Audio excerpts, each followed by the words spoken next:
difficulté tient en général aux analystes eux-mêmes, dans la mesure où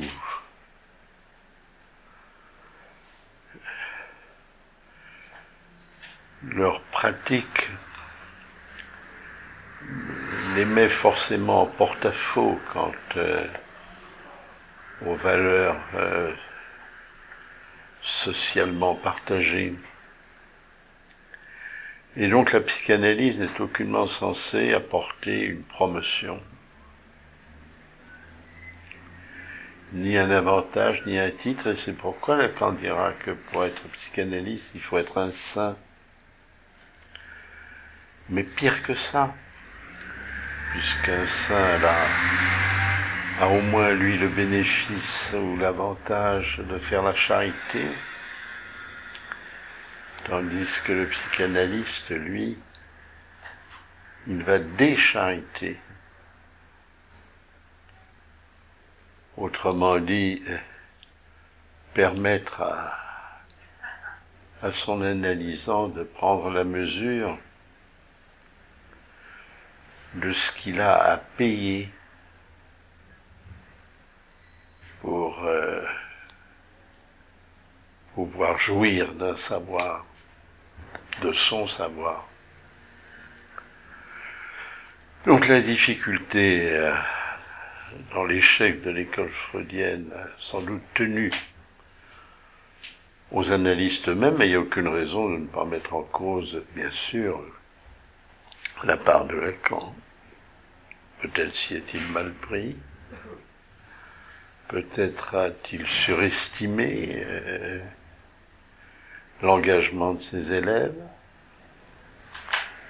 peut-être a-t-il eu un exercice du transfert qui a pu être perçu comme un forçage, une contrainte.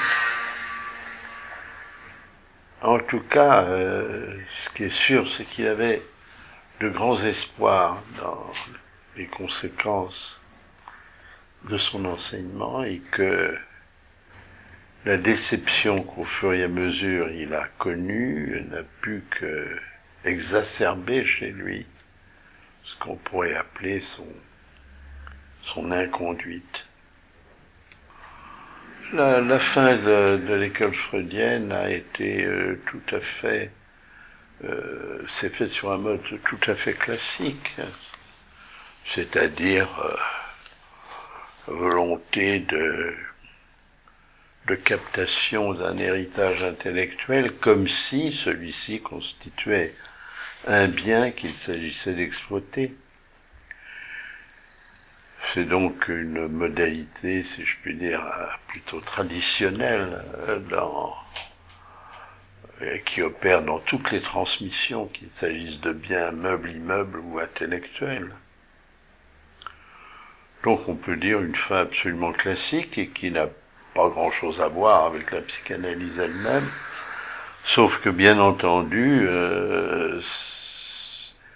cette modalité d'entrée pour de nombreux élèves ensuite dans l'enseignement de Lacan ne peut que leur transmettre, je dirais, le péché primordial, le péché inaugural. Et ce qui fait donc que, malheureusement, il n'y a pas beaucoup d'espoir à avoir quant à la réussite, même si apparemment, je dirais, elle est impressionnante, mais il n'y a pas de grand espoir à avoir quant à la réussite foncière, la réussite véritable, la formation authentique que l'enseignement ensuite peut avoir. Maintenant, pour ce qu'il en est du CERF, c'est-à-dire l'espoir qui a été donné à de très nombreux membres de l'école freudienne que des anciens étaient capables de s'unir pour poursuivre l'enseignement de Lacan. Il est bien évident qu'en réalité, c'est la position de chacun d'entre eux à l'égard de Lacan et de son enseignement qui allaient commander leur divergence. Ce ne sont pas des anecdotes de préséance ou de considération, mais c'est bien leur attitude vis-à-vis de Lacan même qui a commandé la séparation de ce petit groupe qui avait été très sympathiquement reçu par les membres de l'école freudienne. Ce qui a commandé la formation de l'association freudienne, c'était l'idée qu'il était possible de bâtir, de construire un lieu susceptible de recevoir ceux qui faisaient du crédit à l'enseignement de Lacan. Il est évident que ce crédit se confond volontiers avec le transfert, mais il ne le recouvre pas forcément. On a le droit de penser qu'il y a parmi des élèves certains pour qui leur engagement dans cet enseignement n'est pas uniquement ou essentiellement motivé par des raisons passionnelles. Donc de créer un lieu où il serait possible on va appeler ça, je ne sais pas moi, des bonnes volontés, de continuer de travailler et de se faire connaître, se faire reconnaître. Alors le point de départ a été un quatuor de psychiatres, venant tous de Sainte-Anne, et où ils avaient eu l'occasion de s'apprécier mutuellement du fait qu'ils avaient là-bas tenu des positions fermes et sans compromis, sans concession. Et c'est donc cette attitude qui les a rassemblés, le respect de l'enseignement de Lacan à défendre même si le milieu est défavorable. C'est ce qui les a rassemblés, c'est-à-dire Claude Dorget, Jean Bergès, Marcel Tchermak et moi, et qui ont fait l'association freudienne, et aujourd'hui donc notre association lacanienne. Oui, j'ai mis en garde contre les liens d'amitié, je dirais parce que la constitution de bandes serait-elle réunie par l'amitié, sont guère favorables pour traiter ce qui est spécifique dans la psychanalyse. Je veux dire que il est évident que le psychanalyste souffre, je dirais, d'un manque d'étayage dans son narcissisme, et que la constitution d'une bande, dès lors qu'elle est supposée pouvoir pallier cette insuffisance, a des effets de confort narcissique qui ne peuvent que masquer la difficulté, voire la pervertir.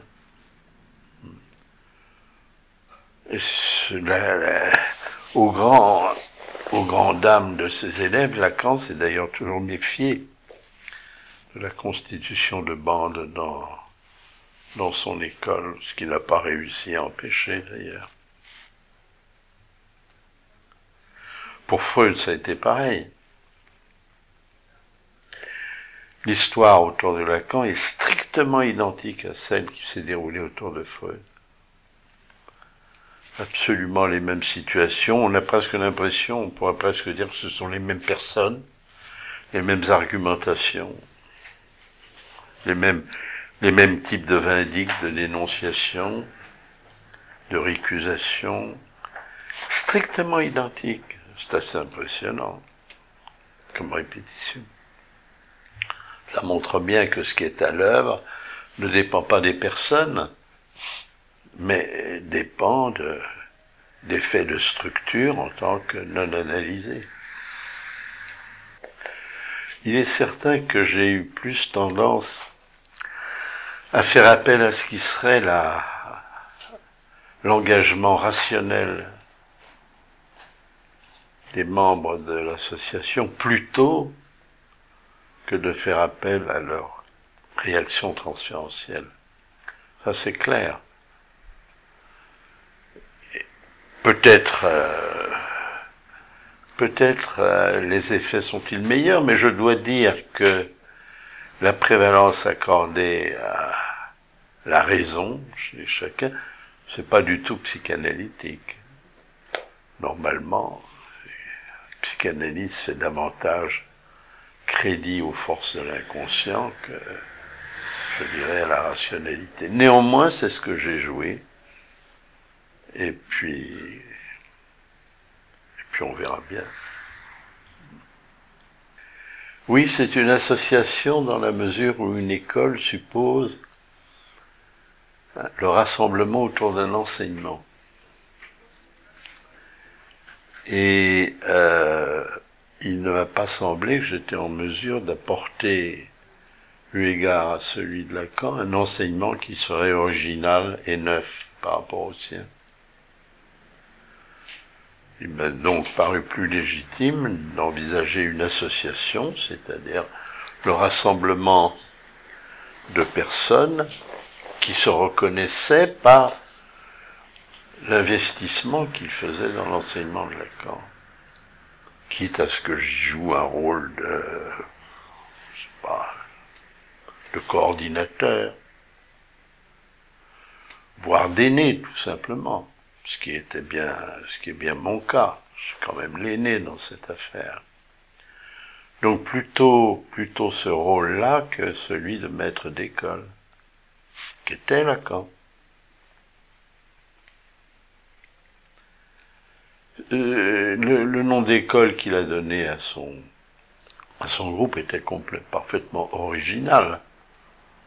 Jamais il n'avait été utilisé auparavant. Ça n'était jamais que des sociétés psychanalytiques. Or, je n'ai pas voulu non plus le terme de société en ce qui nous concerne, puisque le fonctionnement social, on sait qu'il est pourri à l'avance. Peut-être qu'une association, comme il y a eu des associations de travailleurs, voire des associations internationales de travailleurs, bien que le résultat n'ait pas été non plus évident, mais peut-être que c'était un meilleur dispositif. Je peux dire que mon enseignement a été non pas une paraphrase de celui de Lacan, ce ne serait pas vrai, mais ça a été un ensemble, je dirais, d'excursions alimentées par l'enseignement de Lacan. Ce ne sont donc pas des redites, pas des répétitions, ce n'est pas du plagiat, c'est une poursuite d'un travail qui se développe à partir de son enseignement. Alors qu'il ait eu un rôle fédérateur durant le temps où je l'ai fait, c'est-à-dire quand même pendant plus de 20 ans, c'est certain. C'est certain, et je pense que ça n'a pas joué un rôle défavorable. Alors aujourd'hui, ces séminaires sont publiés ou sont en cours de publication, et il semble qu'on leur trouve de l'intérêt. Il m'a surtout semblé qu'après 20 ans de séminaires, il était temps que les membres de l'association prennent leurs responsabilités dans la direction de leur maison, qu'ils l'assument. Et que donc puisse mieux se préciser le fait que pour un analyste, la place de la maîtrise est une place vide. Et donc, ce qui leur était proposé, c'était de vérifier si cela était compatible avec le point où chacun d'eux en était, c'est-à-dire d'accepter que la place de la maîtrise ne soit pas tenue par un enseignement explicite, voire telle ou telle personne, et qu'ils prennent en charge, pleinement responsables,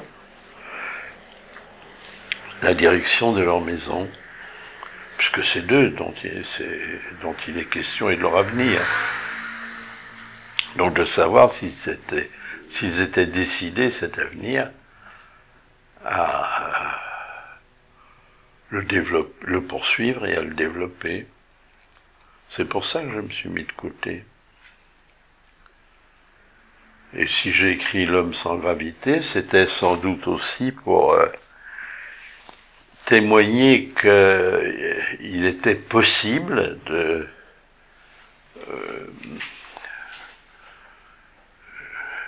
d'intéresser le milieu social à des données habituellement il récuse, qu'il réfute, et en particulier celle de l'enseignement de Lacan. Et de ce côté-là, ça aurait été plutôt une réussite. Je crois que ce qui est sensible, c'est qu'il n'y a plus de militants. Autrement dit que la cause freudienne ne suscite plus guère de vocation. Mais il n'y a plus de militants en général, pas seulement chez nous. Le seul problème, c'est qu'on peut penser que chez nous, la cause vaut la peine, alors qu'elle est en général désavouée dans le champ politique, dans le champ religieux, dans le champ moral, dans le champ philosophique. On peut penser que chez nous, elle vaut la peine. Néanmoins, nous sommes manifestement en manque de militants.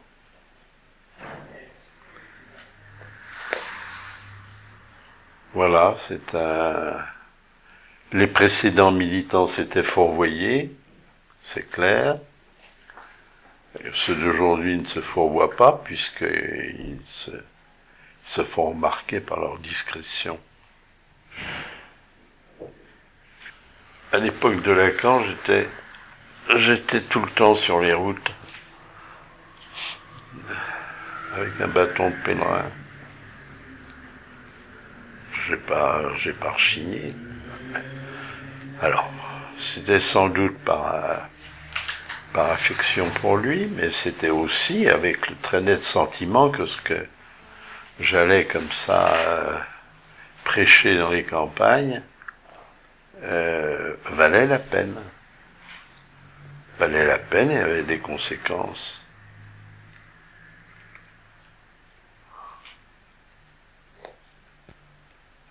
Oui, des conséquences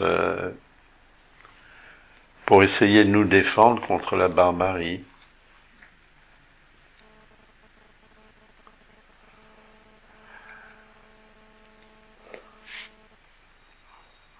Voilà. La barbarie, c'est clinique. La barbarie, ne serait-ce qu'à se fier à ce que vous savez, l'étymologie, ça veut dire que ce sont des paroles qui ne relèvent pas du discours.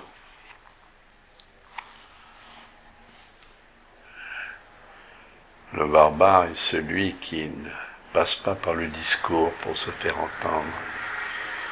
Il passe par la force, parfois peut-être par la séduction ou la manipulation, ce qu'on appelle le marketing. C'est le barbare. Eh bien, il faut savoir si on estime qu'il est agréable de vivre dans la barbarie, ou bien si l'on estime qu'il vaudrait mieux que soient respectées les lois de la parole.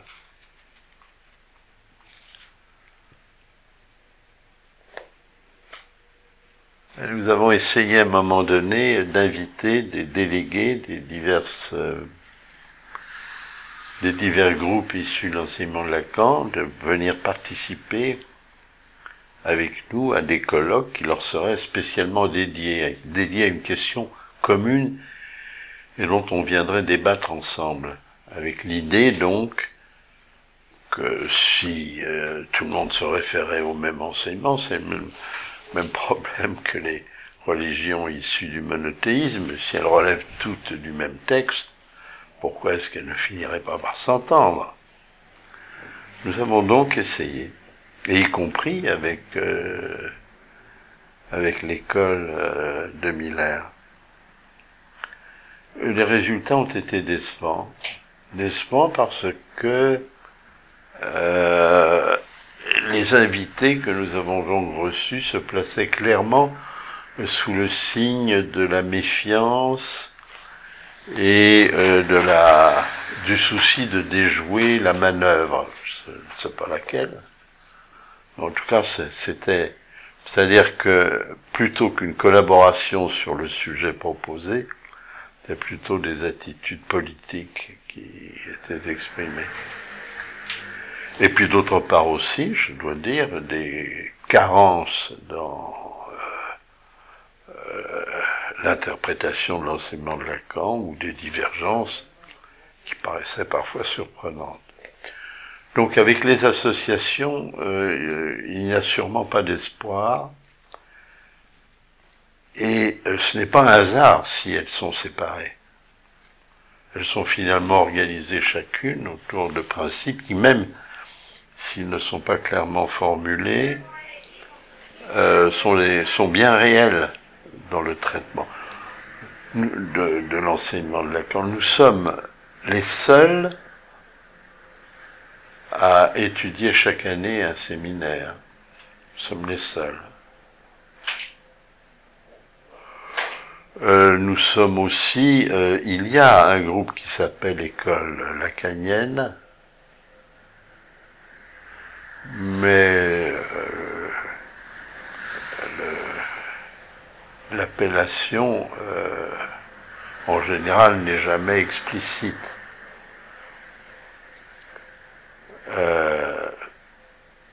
En revanche, il est certain qu'il y a dans les divers groupes des analystes qui, pris particulièrement, sont parfaitement en mesure de travailler avec nous, et il est vraisemblable qu'il en viendra un certain nombre.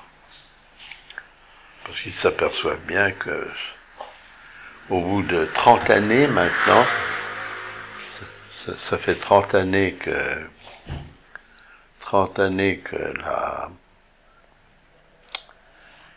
l'école freudienne a été dissoute, il y a des effets d'usure et puis de transmission entre générations qui ne se font pas. Donc il y en a qui viendront avec nous, ça c'est certain. L'avenir de la psychanalyse, moi je ne suis pas prophète. Je peux dire simplement qu'avec mon côté missionnaire, je fais de mon mieux. Je suis pas le seul, il y en a d'autres, comme vous-même, qui participez à cela. L'avenir de la psychanalyse, la crainte.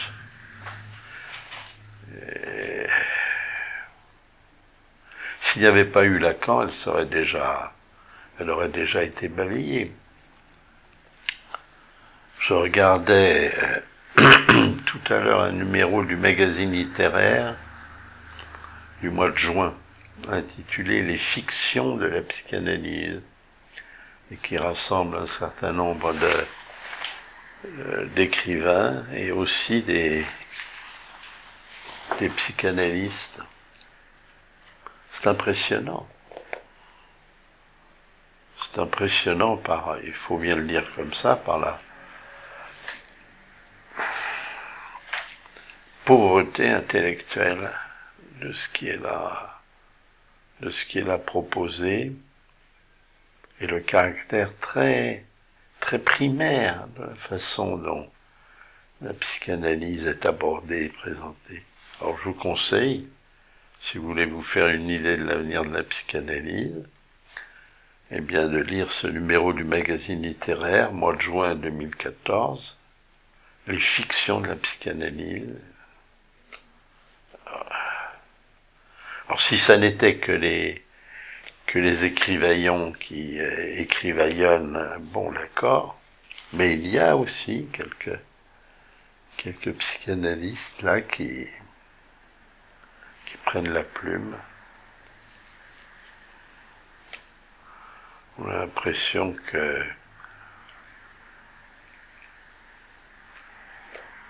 le souci de ne pas sortir du confort de la masse prime sur le reste. Ouais. Ceci dit, comme vous le savez, nous continuons en ce qui concerne notre association avec la création du comité Freud pour qu'il soit inscrit au patrimoine de la mémoire de l'humanité par l'UNESCO, que nous faisons avec l'école pratique pour que des étudiants complètement paumés en psychologie, en psychopathologie et en psychiatrie puissent avoir un lieu où il y a un enseignement pour eux. Nous le faisons. Et je peux vous dire que, puisque vous travaillez un peu à l'école pratique, vous aussi peut-être, Bénédicte, non? Eh bien, je peux vous dire que ces étudiants qui viennent d'horizons et de milieux extrêmement divers et avec des formations extrêmement diverses, hétéroclites, eh bien, lorsqu'ils nous disent au revoir, ils remercient leurs enseignants. Ils les remercient chaudement. Ce qui, je veux dire, à l'université n'est pas le plus fréquent.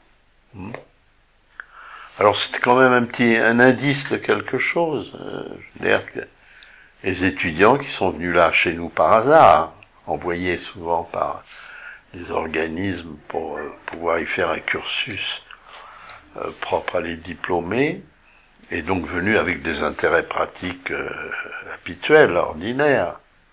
Eux aussi ne sont pas des militants. Eh bien, ce qu'ils entendent là chez nous, manifestement ça compte. Oui. Donc, puisque vous m'interrogez sur l'avenir de la psychanalyse, on a le sentiment que lorsqu'elle est proposée comme il convient à des étudiants, c'est apprécié.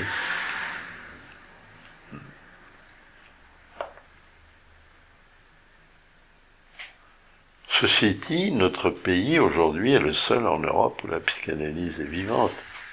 Je dis pas seulement existe, mais vivante, en Europe. Alors elle reste en Amérique latine, mais sous des formes qui sont évidemment exotiques, comme il se doit. Mais la France, le seul pays où l'analyse continue d'exister, était évidemment par la faute de Lacan. Ça c'est clair.